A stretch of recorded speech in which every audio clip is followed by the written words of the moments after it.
empowering your life. Welcome to the Sphere. Riveting content. This episode is sponsored by this Houston Housewives of Finance. For more information on increasing your cash flow, becoming your own money manager, and to schedule your complimentary personal finance strategy, contact the Houston Housewives of Finance today at 1-844-700-4463. Looking to advertise? Join the Sphere's vast demographic reach of thousands of people all over the world. Send an email today to advertise@thesphere.tv or call us at area code 832-772-7789. Looking Elite Dental Wellness. At Elite Dental Wellness, Dr. Ashandra Batiste understands that one of the biggest obstacles is dental fear. The vision at Elite Dental Wellness is to ensure every patient is treated with respect, ultimate care, patience, and love. Call us today to make an appointment at area code 713-789-8680. Elite.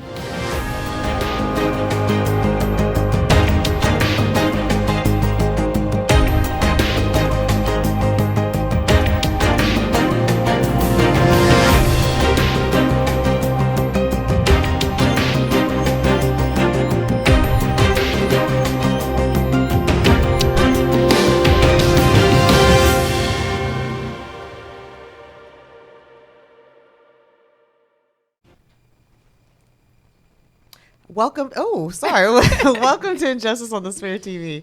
My name is Alicia Ford, and I'm your host here today, and with my lovely new co-host, because we're going to welcome her in every week until you know her by name. Miss Coffee, please introduce yourself. Hey, everybody, and it's Kyra here. I'm ready to get into some hot legal topics and talk about some injustices going on, and I'm your new co-host, so get familiar with me, and I will be ready to talk and just get right on in it. All right. Well, Kyra, then, Yes, since ma'am. we are ready to get in it, let us then start with the State of the Union address. So Yes. what's going on with that? So Trump had the longest State of the Union address. It was like a shout out of the Union address. It wasn't really a State of the Union address. It was just like, hey. Oh, this person did that? Yeah. Oh, yeah. But it was a cherry picking of some of the very random, success Outliers. stories, very much so, that happened that could reflect some of the good things and the improvements that he made. So I was like, how long is he going to go through this list of people? He actually didn't do anything this year. Like, nothing that he really wanted to. Let's Everything talk that he's accomplished is the work of somebody else. But Exactly. I mean, it's Trump, right? So we already know what others consider real news, he considers fake news. Yes, yes. But let's fact check him Okay. on, some of the many topics, from saying that, that he was the one responsible for the decrease in the unemployment rate. When actually, maybe that's not all the way true. Maybe it's not all the way true is correct. So when I was reading up on just that particular snippet and the fact around that stat was that maybe if he would have said that a couple weeks ago, that would have been true. But currently, that was really only a significant drop in the last couple of weeks. So, and that's something that has been going on, steadily decreasing, that started during Obama's administration. Okay. So that's not anything that he single-handedly, was responsible for during his administration. But Gosh, we all I know he mean- likes taking credit for the good things that he did not do at all whatsoever. Yes. I mean, he is actually one of the. Isn't he just a wonderful president? That, you know what? And he's saying that basically also that the stock market has smashed one record after another, gaining $8 trillion in value. And that's great news for American. Yeah, he's reading, and he's saying that about the rising stock market. And he's done it, once every 3 days to let us know that, hey, this is a result of me. But here's what it is and what's really going on. But it's a bunch of gain that doesn't trickle down to who? The common everyday middle class. So or at lower the end class of the citizen. day, gains in the stock market mean nothing if people aren't pushing that money back into our economy. Exactly. And in turn, possibly creating jobs, more people becoming entrepreneurs, Exactly. wages increasing, which means more people are spending disposable income. Exactly. And then raising, and basically bolstering our economy. And so you buying and trading stocks and becoming richer in and of yourself, sir, Mr. 1%, Does not help. it doesn't really No. help the average American. So No. I guess I could clap. I'm not going to. Okay. All right, I won't clap. But I'll give you a high five All for right. trying to give them good spirit. I won't clap. I mean, so it's kind of like, I really get, this man is crazy. I just don't understand. Speaking of the dollars and the dollars not making sense, and like you say, him trying to say that these dollars and these cuts will help everyone, when we all know that in fact they really only help a small percentage of people. These tax cuts, we're in tax season now. Everyone's like, what's going on? This year they're the same. But he's saying that, they're implicating, or not that they are going to give thousands and thousands of dollars to the average person, to the average middle class person. They'll receive a greater refund of thousands, or on their check, on the check stub. And actually, a lot of analysts are saying that is in fact not true. That these tax cuts and these thousands and thousands of dollars that will be on someone's monthly or annual income is really only for those who make over $200,000 a year. I was like, I really didn't. I mean, I don't believe I'm going to see much of an increase. And even if it was an increase, it would be like, what, $20 a check? Exactly. If that. I mean, so maybe you increase, I get a tax cut by $1,200. So that's what, $100 more a month, $50 more a check. I mean, I guess I'm going to Disney World, Hey. Or he's saying that, for example, that he's cut the tax rate, which was 35%. To 21%, and for some reason he believes that all these multinational corporations are going to repatriate all this money and create all these jobs. In essence, no. What they're going to do is they're going to repatriate this money and pay down their debt. Yes. And reinvest in themselves. And the common person, their workers won't get it. And No. people are saying that this tax cut has had an impact on, I saw a lot of Sam's Club clothes and things like that. And they're saying that is somehow linked to these changes in the tax plan.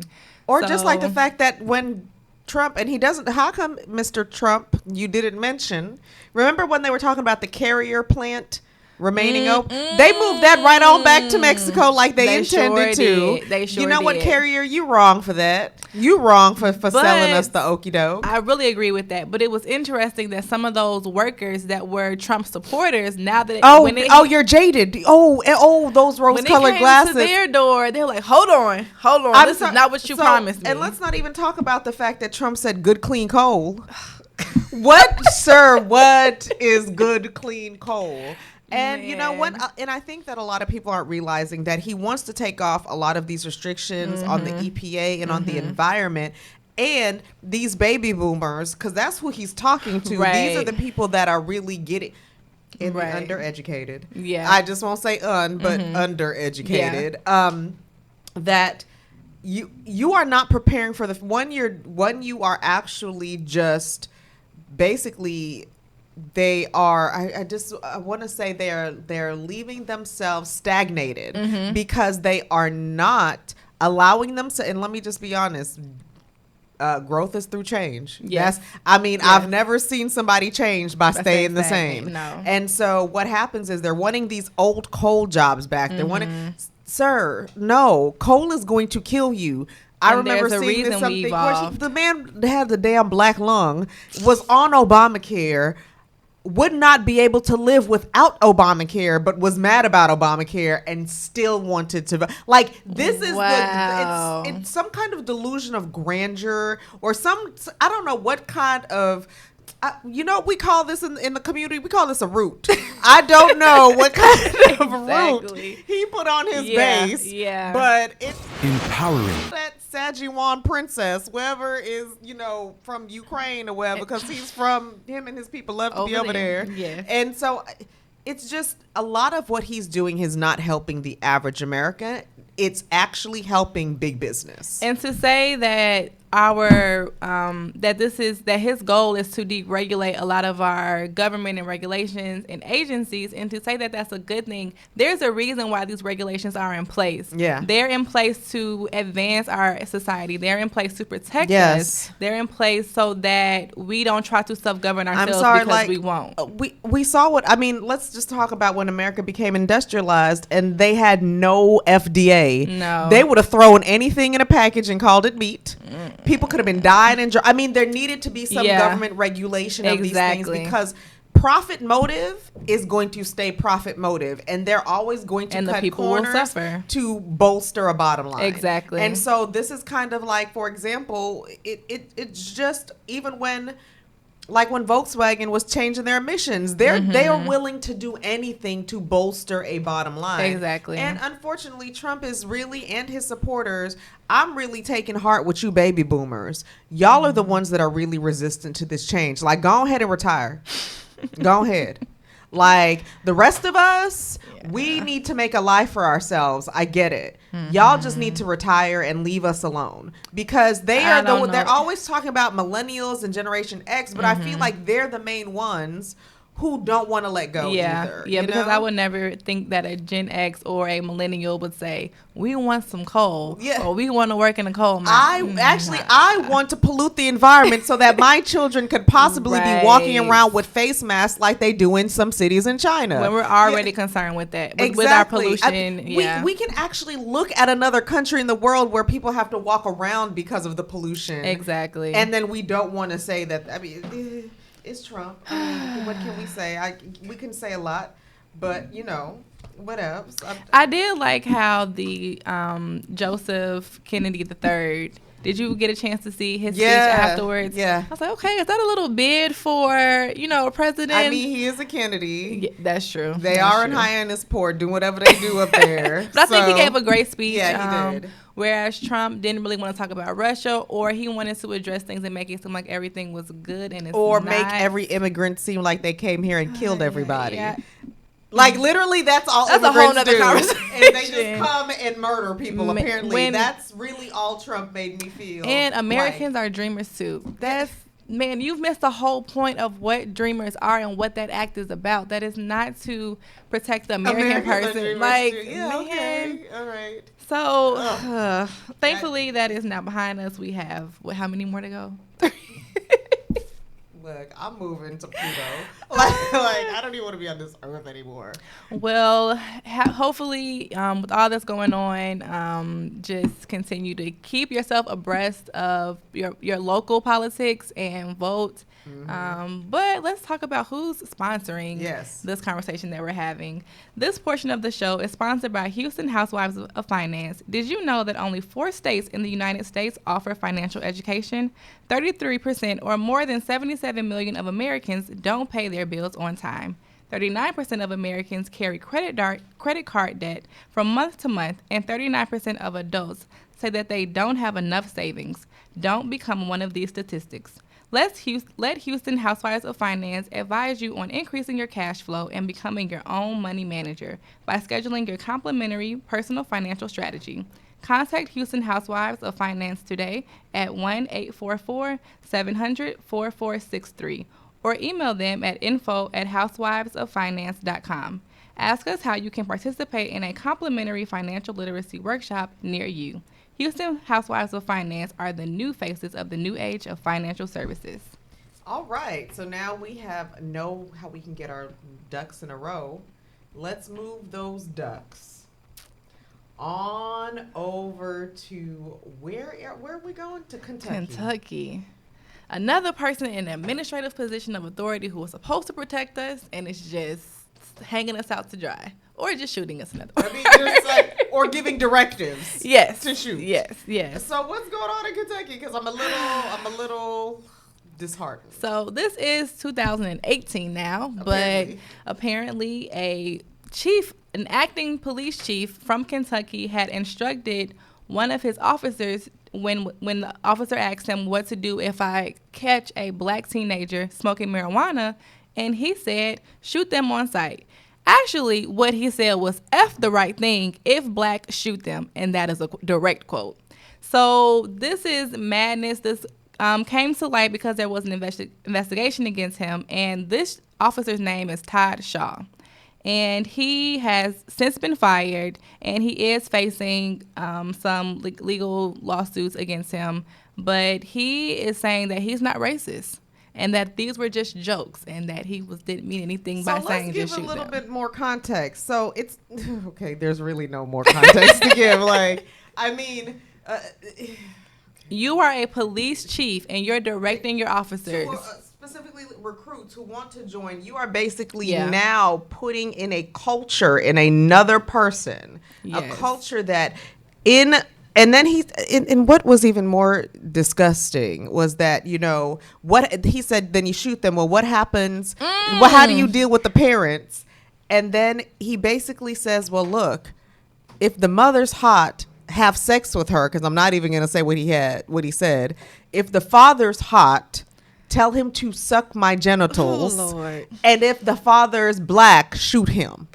So this is a crazy topic, and if you're on Facebook Live, you're going to have to head over and listen to this on another medium. Facebook Live, we ask that you subscribe to our show on all the major platforms, including iTunes, SoundCloud, Google Play, and Stitcher. Review our show on iTunes with constructive feedback. Share this on Facebook Live and the entire show with your friends and family. Donate to our mission to bring enriched and inspiring content each and every week. You can donate at www.thespear.tv/donate. So, yes, he did say if he is a black and then he said sex with thugs is the best. And so when so let me tell you, there were many levels of confusion going through me because I was like with you. So I was first thrown off when he was like, tell the father to have fellatio with me.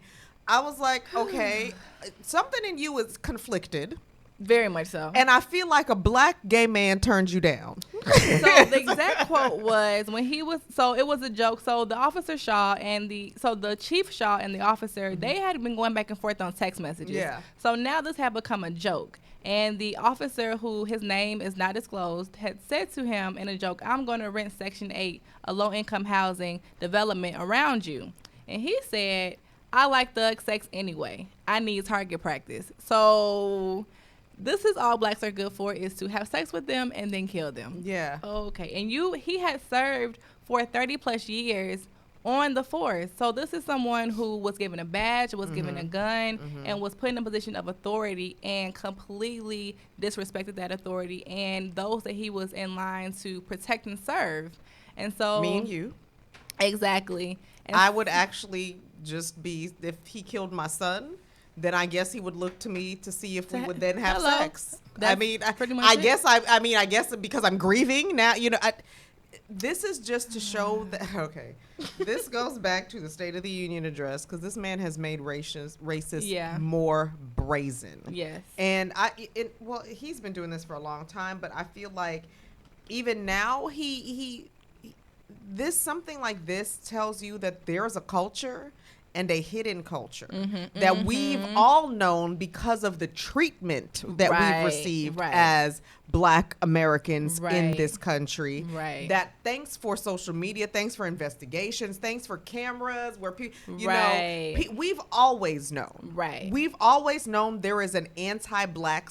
For us to be the least population, one of the least populated, like, ain't that many Black people in America, y'all. Like, there's not like, which people don't really realize. Like, we don't make up 50% of the American population. If we get to a good 17, that's on a high note. Yeah, you know, then that's how many percentage of Black people actually make up America. Right. But for some reason, we're constantly targeted.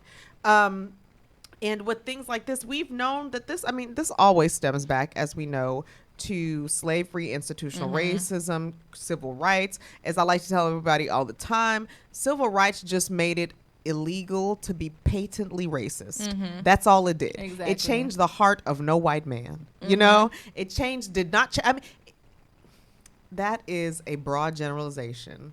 there might be a white person out there who changed their mind.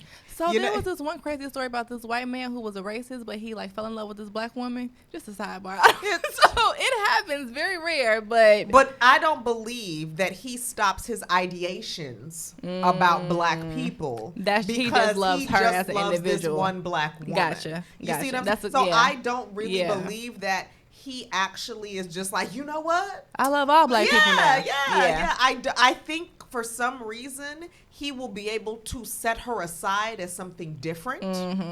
And still hold on, and because he'll rationalize it in his head.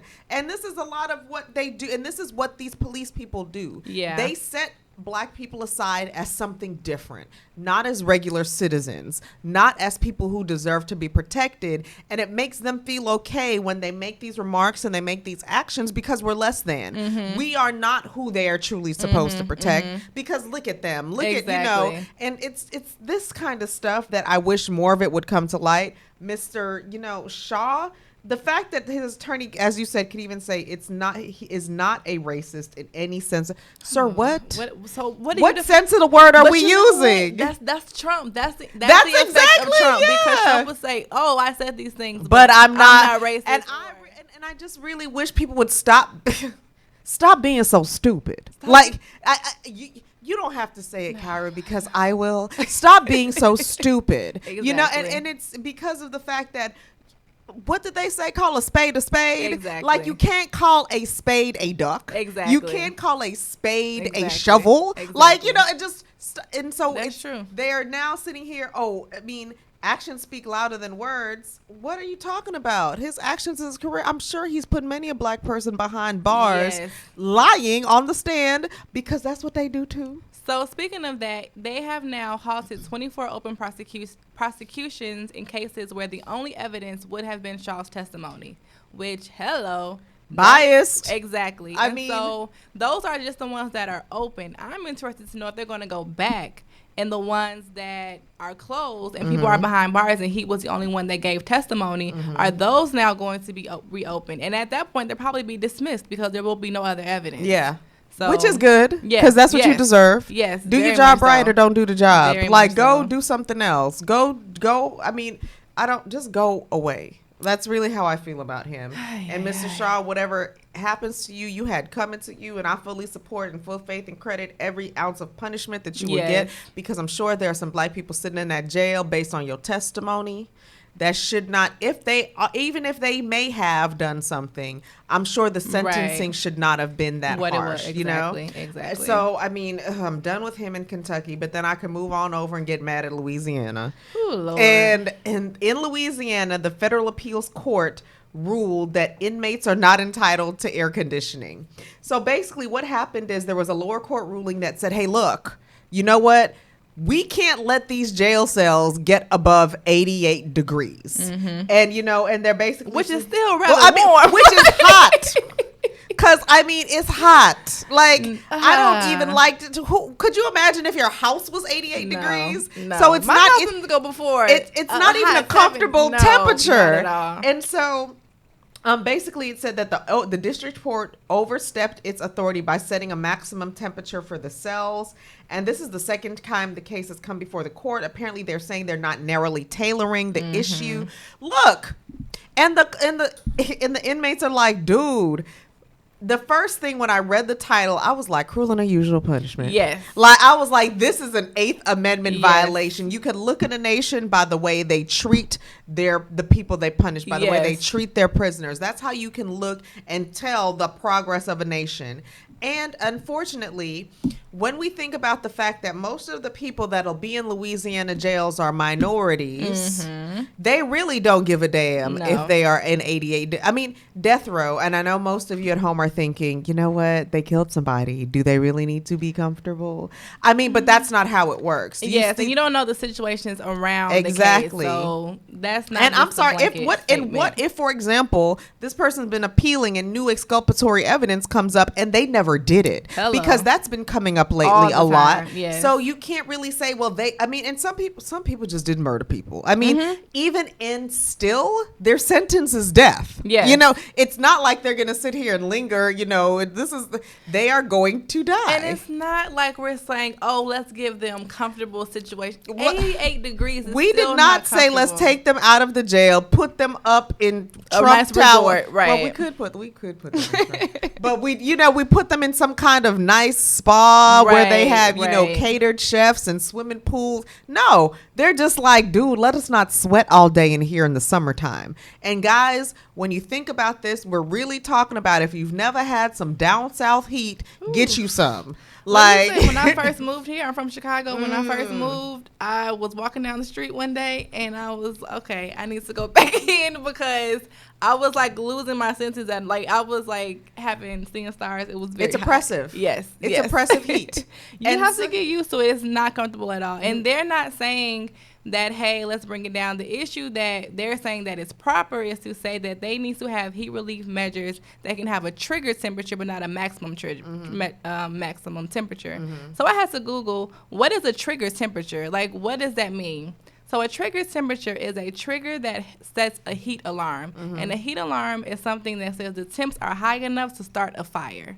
So you're saying that we don't have to set a maximum. It just can't be hot enough to start a fire. That's still hot as hell. Okay. That's Okay. still are you trying to kill them now? I mean, that's Pretty really much. okay. So for me, and I totally took trigger temperature in another way, which is why I probably was like, I took trigger temperature as saying, oh, well, if it gets above, I took it the same way, but I was not using the trigger as fire. Gotcha, gotcha. Like my trigger was like, okay, if it hits, like you can't set a max that Right. it can't go above, but Right. if it hits 88 degrees, we know we need to Then, cool it down. exactly. To me, okay, 80, if you want to make 88 degrees your trigger temperature, Right. not a fire. It Okay, says you're temps high enough to our cause bodies a are fire. 98 degrees By themselves. every day. So- I'm hot.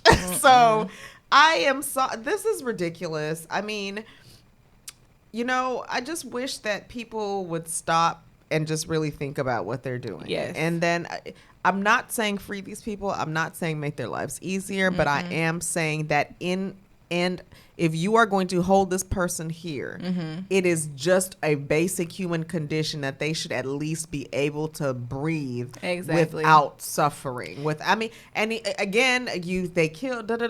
We're punishing them. They're not going Right, anywhere. right. We're not letting them free. And our judicial system has certain regulations so that even if you are incarcerated, you are in prison or jail, it's not like you're subject to the worst living conditions. No, you are still to be treated with living humane situations and conditions. So to have someone living in a temperature where it can even be somewhat even remotely close to being hot enough to start a fire, that is just, to me, utterly insane. And like you started this conversation off with, that is cruel and unusual punishment. That is I don't cruel. care how It you is try cruel. to slice it. I mean, it is an 8th Amendment right violation as far as I'm concerned. I believe the prisoners were correct in saying it was one, and it's ridiculous. So I'm like, dude, get it together. Yeah. Get it together with this one. And unfortunately, we're actually going to move to Pennsylvania for the Supreme Court. Basically, basically on Monday, Pennsylvania Supreme Court urged the U.S. Supreme Court to block Pennsylvania Supreme Court's recent order striking down the Congressional Redistricting Act of 2011 as violating the state constitution.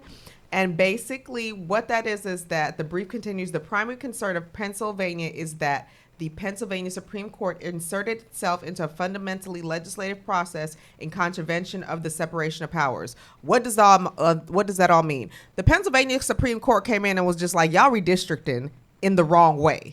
Like, you are gerrymandering. You are now trying to change seating in our Congress, and we aren't going. That's not going to be allowed.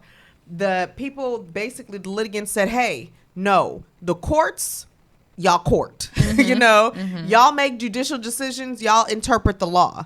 We, the legislature, are the ones that are in charge of basically elections. Right. That has been left to us as being a state, and part of the state's powers are to run our own elections. Right. However we so see fit. Right. And the problem is that how they saw fit was basically to draw district lines in a way that would give a certain party more representatives in in Congress than is actually what is truly representative of the citizens. So if we always do this, if we think of a quadrant, we think of 4 blocks. If people all equally live in those 4 blocks, it should be one representative from each of those 4, because that should be representing what those people. And for example, if for example, we say that we know somehow that in block 2, we have a lot of Republicans. What they would try to do in redistricting is draw 3 of those blocks in block 2 and have all the other ones, 1, 3, and 4 be one representative. Right. And so that's the problem. They're trying to basically give all of the representation to a small segment, and that's not what should happen. And they're getting mad because they're saying that's wrong. So the reason why Pennsylvania is so important is because Pennsylvania has 18 House seats, which is a lot coming from one state. A small state at that. Yes. So normally it would be good if that's a balanced split between 9 and 9, but at this point it's 13 in favor of Republicans. And so right now the reason why that's even further important is because in our House it's predominantly the majority of those ruling right now are Republicans. So if they can get this redistricting back to proper how it's supposed to look, because even like you say, if you think of 4 quadrants, but if you look at the picture for how they have it, it's all kind of different shapes here. Let me cut this little pot out and this little circle here, this big land here. Yeah, and it's really just like I said, it's try to move everything in 2 and leave all, and it's really it's really bad. And this is why we bring you this information to let you know that your vote counts. Like, people do not want to take something away from you that is not valuable. Exactly. And we are here to tell you that, look, it's valuable. You should be voting. And I'm also here to tell you that this portion of the show is sponsored by The Sphere. Are you starting your own business or looking for a place to advertise? Do you have a need to reach out to thousands of people across the world to build your brand or sell your product? If so, get your product placement and advertising needs handled right here at The Sphere. We offer a wide variety of content delivery platforms, including iTunes, Google Play, SoundCloud, Stitcher, YouTube. Plus, we have vast demographic reach within the United States, as well as modern countries across the globe. Our enriched content and inspiring dialogue, coupled with your strategic ads, surely hit the mark every time. Call us today at area code 832-772-7789. or send an email over to advertise@thesphere.tv. So they can come over here. They can let us know that, look, come see us at the Sphere. Learn that it's important to vote. Understand why we're talking about Pennsylvania. Understand why it's important to flip the House in November. Why it's important to flip the Senate in November. Why it's important to vote in your state and local governments. Because let me tell you, especially if you're in a minority and underrepresented community, you like to say that no matter what I do, these things don't affect my life when they do. For example, if you are in a predominantly minority community where it's lower socioeconomic status, you probably have a greater tendency to be before a court. Okay. Yes. And so if you are before a court, guess who is elected specifically in all of Texas? Yeah. Those judges. Exactly. Those judges are elected, and you need to make sure that the judges are elected represent you, because they will have a better understanding of, 1, your life, and 2, your situations. Because at the end of the day, the prosecutor only makes a recommendation to the judge for sentencing. The judge can say, hey, you know what? I don't like that. I'm going to issue my own type of sentence, or I'm going to maybe do something different. So when you think about it, if you are even touched, for example, by the court system, it is important for you to vote, because you may have a judge before you who believes like, look, these people need to pull themselves up by the bootstraps, and I need to give them the harshest punishment so they can understand that what they do is wrong and they need to do better. Or you can vote somebody who may understand and have compassion and have some compassion for you and say, hey, you know what? I get it. Right. And I'm not saying what you did is right or wrong, but I get it. Right. And so it's really important to vote, guys. You'll always hear me harp on that. And I'm right there with you. Pennsylvania is also kind of weird because so they have the majority of their House seats as Republicans, but their governor is Democratic and their Supreme Court is Democrat as well. So the Republicans, and that's the thing. You may look and say, well, the governor is Democrat and the court is the Supreme Court in Pennsylvania Those is as two well. do not mean but the anything with the legislation legislature. is what makes the rules. The judges can only follow The what rules rules are made by set, the which is set by those House seats. And so it's like, well, the 2 or 3. No, understand that is one of the most important positions of authority. You need to get the people who are making the laws that look like you. Exactly. That's it. Exactly. Period, point blank. Exactly. Period, point blank. You need to get the people who are making the laws that you're forced to live by. Because remember, even and still, how did you get before that judge? Because you following a law that somebody made that didn't represent you. Right. And I try to explain to people that they're like, well, what if I give this appeal to the judge? Understand that the judge can only do so much. He is bound under a law. And so even if he wants to do something different, he can only operate within a regulation. And if they take it, for example, I can always appeal. No, you can't. Because judges can only take up issues that are points of error that have been preserved. Right. And they can only look at those issues specifically, okay? They can't take the case and say, hey, no, in trial, somebody had to start preserving error, saying this is incorrect. And if they didn't, there's nothing to appeal. You can't know? just say, oh, I didn't like that judge. I felt like he was racist. Yeah, so. no, I mean, was there something that happened in trial that I can look to on the record to base a decision on to maybe send it back for a retrial? Exactly. So it's not that simple, guys, where you're thinking, oh, I'll just appeal it. No, there need to be points of error that have occurred in the trial to begin with. So, I mean, oh my goodness, it's a lot. I get it. They always call me the excitable one, and I am. You know, we all have our thing, and that's me talking loud and fast and getting real emotional. But speaking of points of error, and speaking of courts that can make a decision that impacts you, would you have ever thought that Tinder would end up in a Supreme Court? I don't know Tinder. What is this Tinder that you speak of? So Tinder is the dating sites. People use it as a other type of site, but it's supposed to, you meet to somebody. find something or someone to look for companionship. Companionship, air quotes. Yeah. But no, I'm just joking. So Tinder, people have this site for relationships, and anything that falls there under. So they're facing, or they were in court because they had some different pricing scale. So wait, I mean, was I buying a date? I'm trying to understand where did pricing So come if in? you were 30 and under, you only had to pay $9.99 or $14.99 for the Tinder Plus. So they have the basic app, which is free, but if you want to use some of the to get more insight within the app, you have to pay an additional fee. So if I want to get if I want to put some blood in his spaghetti, I had to pay. Okay. So if you want to know who super liked you or all the other crazy stuff, you have to pay $9.99 or $14.99 if you were under 30. If you were 30 and over, you had to pay $19.99. So, I mean, right here, I'm looking like they do know that there's a Civil Rights Act that prohibits discrimination against those of age and all other type of regulations that you just clearly. Wait a minute. Why are you, if you're 30 and older, you have to pay more? If anything, you should have some compassion for those that are 30 and older. Exactly. Because they ain't found nobody yet. So they were saying, well, they're more likely to pay and they are more stable, so they have a job, so they can pay more. That doesn't mean, that's not necessarily true. No, it's not. And that is what the court said. You know you could be a judge. That's exactly what they were saying. They're like, that's not something that you can say that applies to everyone across the board. Yeah. Like, there are people who are 30 and above who do have financial constraints and they can't pay. And there are plenty of people 30 and they and still under. deserve love. Yes. Okay. Do not infringe on love. Yes. And there are those 30 and under who could pay well over that amount. So you can't just try to make this blanket statement. They say, oh, well, if it's under a certain price, because of our market research, then we could do this discriminatory thing. They just don't need to eat, Sonic 3 times in that month. And they have just paid for their Tinder subscription like this 30-year-old. Okay, I get it. I get it. Dating's hard, right?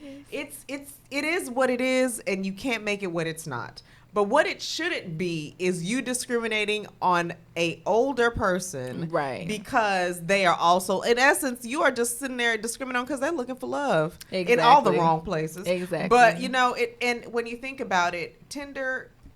Stop it. Just stop it. Why would you even think that?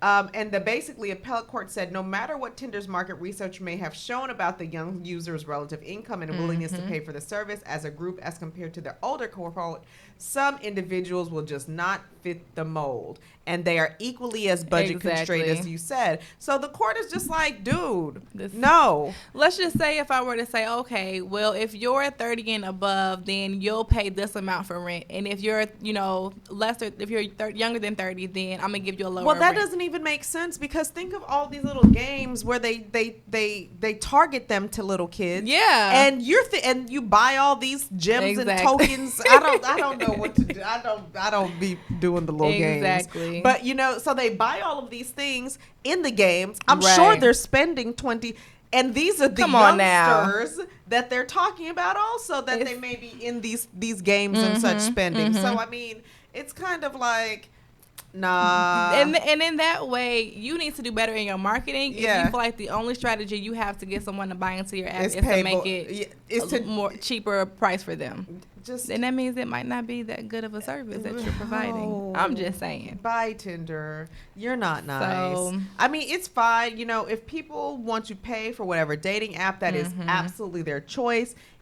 I've known people who have found love on dating apps, so it's not really anything abnormal or out of the ordinary in today's society. But what is out of the ordinary is thinking that just because I happen to be born in 1981 and you were born in 1992, for some reason I deserve to pay more. Exactly. Them 10 years don't mean nothing. And the precedent that this was, because this went before a district court and then it was appealed, and then let's see, how many courts did it go through? The lower court decision, then it was appealed to an appellate court. If this set a precedent that it was okay to do this, the ripple effect that would have, not just in, online apps, but beyond that, exactly, would be, I would think, catastrophic. It won't stop at just dating apps. Right, because you can always blame it on market research. I mean, I could sit here and make up, I don't know, an app and just say, hey, you know what? Because I know that you're going, for example, they have all those music. I mean,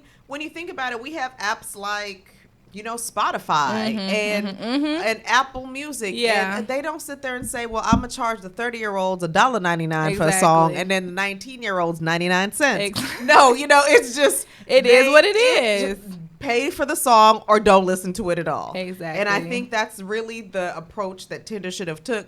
Pay for the service or don't know who, what'd you say, super liked you? You don't know who really thinks you hot and pretty and stuff. I mean, and if they don't want to tell you, hey, you didn't need them anyway. Or we could just meet people the old-fashioned way. I mean, just bump into them in the grocery store. Just look cute a little bit, but I'm kidding. But you make a valid point. Yeah, but either way, that is interesting. Tinder, shame on you. I hope that somebody. I mean, I hope they had to pay out some money for this. But they probably, I don't. But they didn't say. But we're hopefully at least he got some of his money back. It's like, right. I hope they start refunding some of these. So if you know how sometimes people get those things in the mail or they'll see them that's like, if you've used this during this time, then call this law firm. Yes. So I wonder if there's a law firm like if you're 30 and above and you've used Tinder and have paid for this, in the mail when they get their users, contact us. So if you get one of those, reply to it because you might get a settlement payment. You might get. By the time it gets through all of your class, it might be about $10. But it was still that one extra month that you could know whether or not he liked you. Lord. Or she liked you. Yes. Either way, we just want to thank you for tuning in with us again this week. We definitely enjoy having you. Again, I am your co-host here at Injustice. My name is Alicia Ford. You can find me on Twitter and Instagram at Ali on Sphere. And Kyra, where can they find you? You guys can find me on Instagram and Facebook at Attorney Coffee. On Instagram, it's attorney_coffee, and that's COFFEY. So if you have a question, I always do legal tips. Feel free to send me a message, and we'll continue this conversation as well as in the comments on our mediums for the podcast, but also online. Get in touch with us. But just talk to us, because we're nice. We like to talk clearly. We'll see you guys next week. Take care.